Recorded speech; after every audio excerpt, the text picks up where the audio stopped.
আসসালামু আলাইকুম everyone, welcome to my page and welcome to my another brand new video. তো আজকের ভিডিওটা হচ্ছে নববর্ষের দিন কি কি করলাম সেটা নিয়ে। তো বছরের প্রথম দিন এই জন্য একটু বাসাটা সুন্দরভাবে গোছগাছ করে নিয়েছিলাম, যদিও আমার বাসায় জিনিসপত্র একদমই অল্প।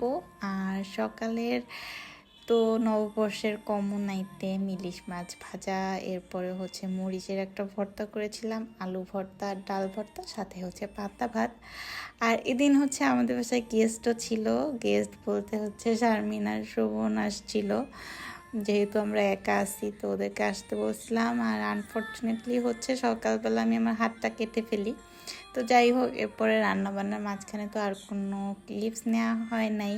এই তো এইখানে আমি আমার সাধ্য মতো আর কি পোলাও রান্না করেছিলাম, রোস্ট আর গরুর মাংস। আর ঈদের দিন যেহেতু আমি কিছুই বানাতে পারি না, এই জন্য নববী সময় বানাইছিলাম। তো এই করতে করতে আমাদের 4টা বেজে গিয়েছিল। এরপরে জাস্ট 1 ঘন্টার মধ্যে আমরা একটু রেডি টেডি হয়ে বাইরে বেরোয় গেলাম। আর এই পুরো ক্লিপসগুলো হচ্ছে শারমিন নিয়েছে।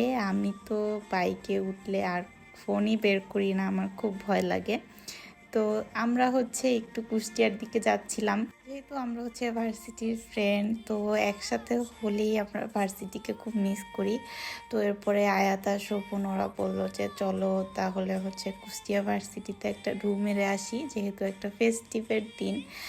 আর এই ঝিনাইদহ থেকে কুষ্টিয়ার রাস্তাটা খুবই সুন্দর, মানে এটার হচ্ছে চারপাশটা এত সুন্দর, গাছ একদম, মানে হাইওয়ে কিন্তু চারপাশে এত গাছ, অনেক ভাল লাগে আমার। আমি আগেও একবার গিয়েছিলাম।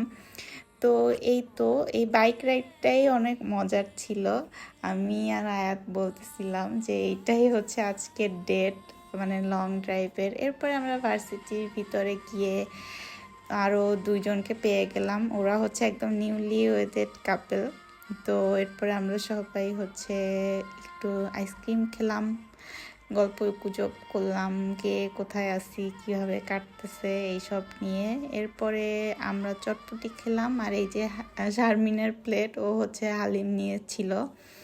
তো চটপটি হালিম খাওয়া শেষ করে আবার ললি আইসক্রিম খেলাম। এইটা হচ্ছে অনেক বেশি খেতাম স্কুল লাইফে। যাই হোক, তারপরে আবার বাসায় চলে আসলাম। ওরা হচ্ছে দুপুরে সেমাইটা ট্রাই করে নাই, তো সন্ধ্যার সময় সবাই সেমাই খেলো আমার হাতের। আর হচ্ছে এখানে সবাই মিলে আড্ডা দিচ্ছিলাম।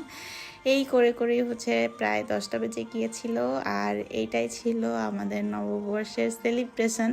আপনারা কে কিভাবে পহেলা বৈশাখের দিনটা কাটালেন কমেন্ট বক্সে কিন্তু অবশ্যই জানাবেন।